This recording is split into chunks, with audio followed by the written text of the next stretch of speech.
This is a support video which demonstrates some of the new functionality in an order set, how to backdate if you're retrospectively prescribing for a patient.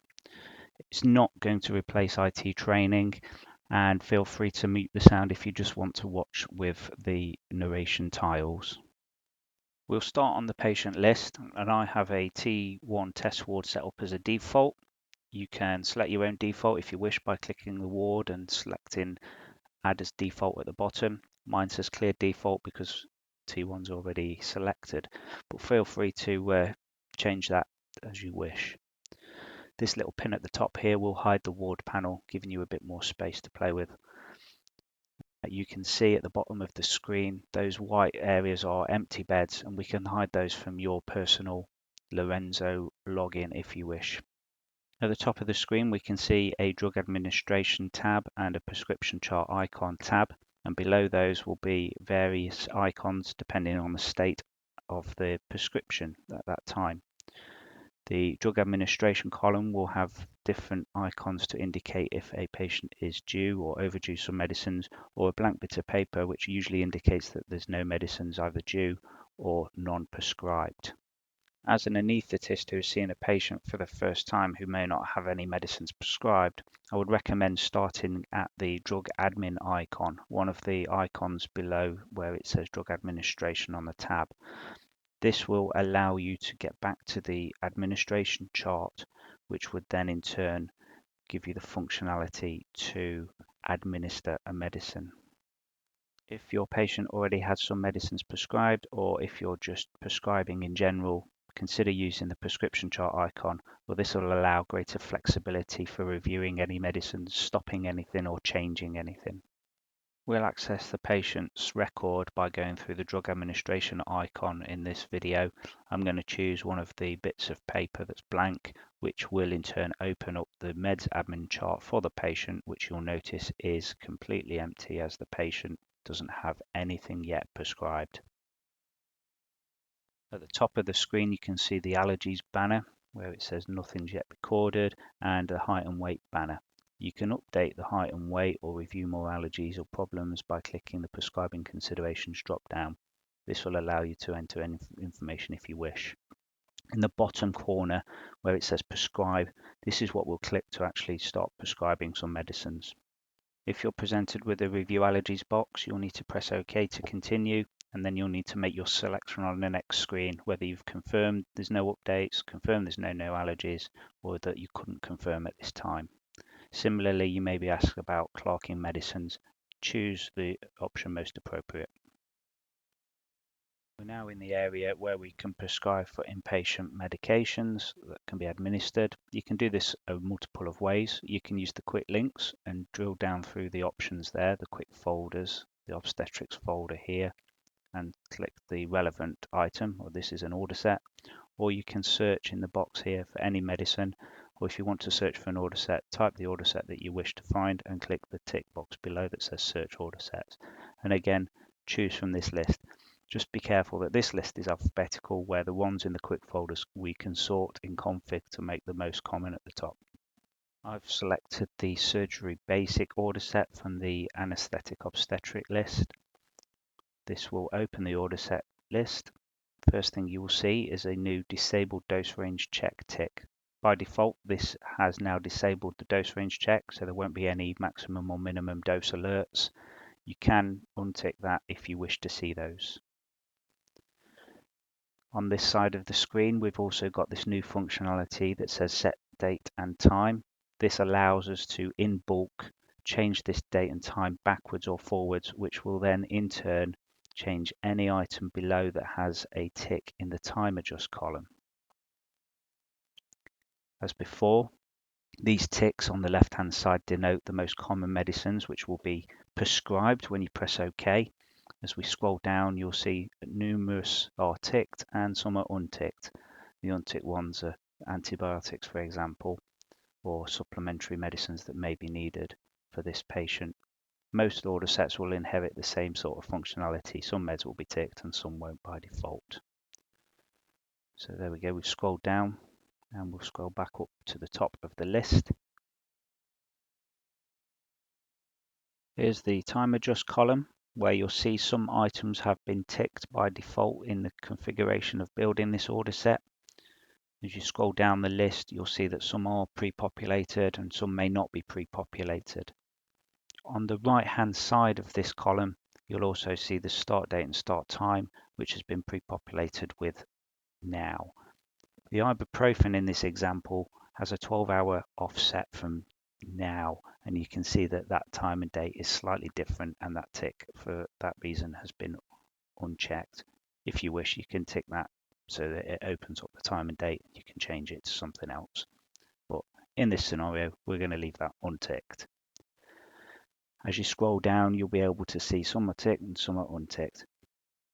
You'll notice that the antibiotics are still ticked on the right hand side time adjust column, whereas on the left hand side they've not actually been ticked to prescribe, but this just aids with the simplicity of ordering this order set a little bit later on, as we'll see.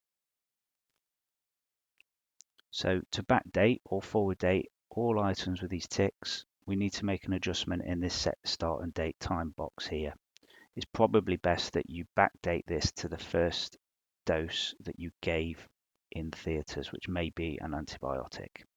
So we've altered this back to 11:33, and as we press apply, all the medications with this tick have now gone back to 11:33. This also includes any medicines that weren't previously ticked on the left-hand side to carry forward to the prescription.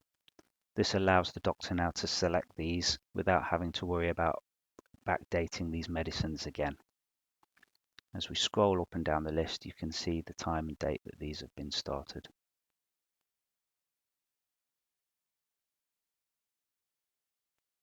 We'll scroll down and we'll choose an enoxaparin as well to prescribe.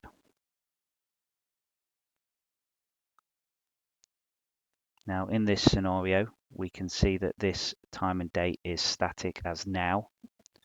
It may be that we want to start this tomorrow at 6 p.m. and you can see that with this starting today, the first dose will be 6 p.m. this evening.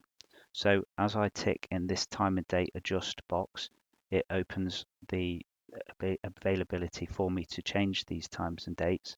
So what I'm simply going to do here is within the start date box, I'm going to choose tomorrow. That will ensure that this regular enoxaparin will not now start until tomorrow, the first dose being 6 p.m. as the prescription active date will be 13:33. I'll scroll down and I'm also going to choose this oxytocin infusion, which again will inherit the backdated time as that's what was pre-configured in config. Once I'm happy with this selection, I'm going to press OK. Each medicine will then open in turn. The first one being the paracetamol, which will need to click multi-route, and I suggest that when you do select multi-route you choose oral first and then IV.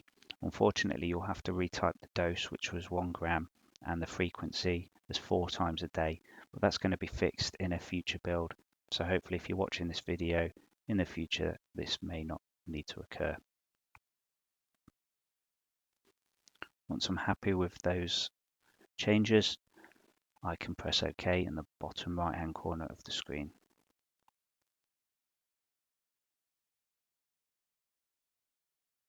We'll then come on to the ibuprofen, and you'll note that the start date and time of this was offset in the order set, so this now doesn't start until 01:33 in the morning, so tomorrow morning, the first dose now being at 8 a.m.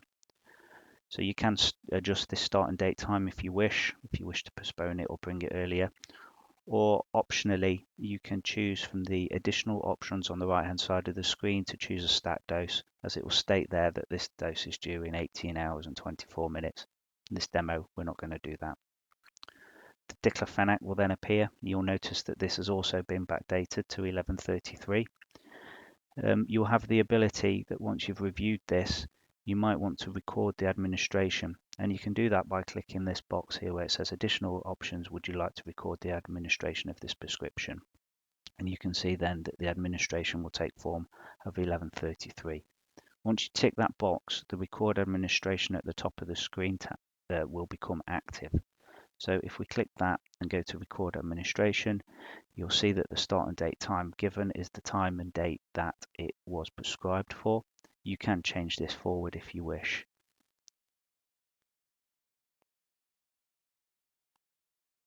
I've adjusted that to 12:33, an hour later than the prescribed time, and I'll press OK at the bottom corner. Next, we see the morphine open, and the yellow box here denotes that it's a PRN. You can see the dose here.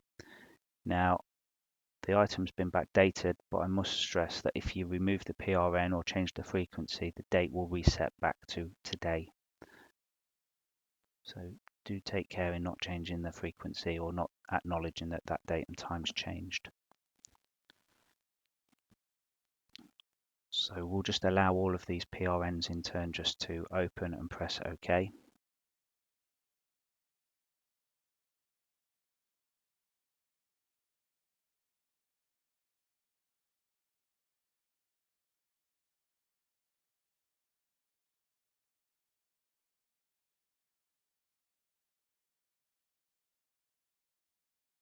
Okay, so the next item is the co-amoxiclav. You can see up here the prescription's been pre-populated where possible. And again, in this scenario, it's been backdated as per the prescription earlier. We're going to record the administration, click on the record administration, and we're going to enter a witness field here. So we're going to choose the anaesthetic second signature option and enter the password. If you are unsure, please go and speak to your anaesthetic lead of what that password is. We'll press OK there and also there. This item again is the enoxaparin. You'll remember that we forward dated this to the future date of tomorrow and a time of 13:33, which then means that this prescription won't start until 6 p.m. tomorrow, denoted by this start and date time up the top. So we're going to prescribe a stat dose. As it says here, it's 1 day and 4 hours away. So we'll click yes here and we'll click OK at the bottom of the screen. The next form that will open is the enoxaparin for the stat dose, which will inherit today's date and the time of now at 13:39. So we need to change that to a future time of when you wish that to be given. In this scenario, I've changed it to 8 p.m. tonight. And we'll see that when we click on the screen here, that's now updated to 8 p.m. And then finally, we've got the oxytocin again, which is inherited the backdated time. And I'm going to choose from here to record the administration of the prescription on the right hand side. I'm going to navigate to the record administration tab. Here again, we can change the time if we wish. So this is 1 p.m. Choose the witness field by clicking in that box and press OK. Once we've reviewed all those medicines, we can press finish now.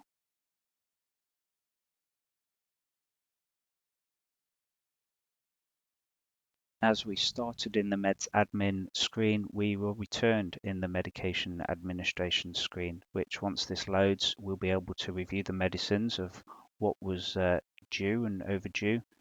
So we can make an informed choice whether we want to mark that paracetamol given or not. We can scroll through the list and see all the PRNs in yellow here. We can see that the ibuprofen has the start date of tomorrow at 8 a.m. The enoxaparin regular doesn't start until tomorrow at 6 p.m. and the stat dose will be given, or it will be due at 8 o'clock tonight. And the rest of the items at the bottom of the screen that are in green with the tick are the items that we marked as given whilst we were prescribing. And you'll notice that the oxytocin at the bottom of that list.